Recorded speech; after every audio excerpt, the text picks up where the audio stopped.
kasalukuyan na po na nililinis. Tignan nyo naman. Mga putik po ay tinatanggal po dito. Napakita ko sa inyo. So dahil yung mga iba dito matagal nang madumi, ay talagang ginagamitan na ng pressure ng tubig para ma-wash lahat. Grabe oh. Yorme, ikaw lang talaga makakapaglinis po ng Divisoria. Ayan oh, may sabon pa.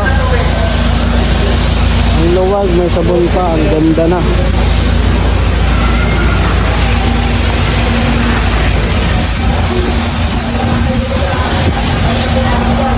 Ang ganda na ng Divisoria oh.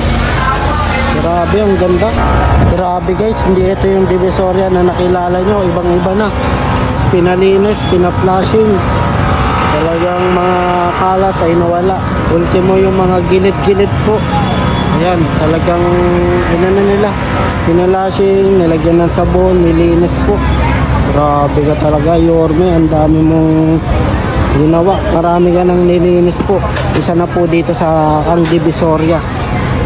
Ayan no, naisinabon niya rin po itong Divisoria no. Yung kadugyutan po ng Divisoria ay tinanggal niya po ngayong araw. Pa-like, pa-share po para updated po kayo.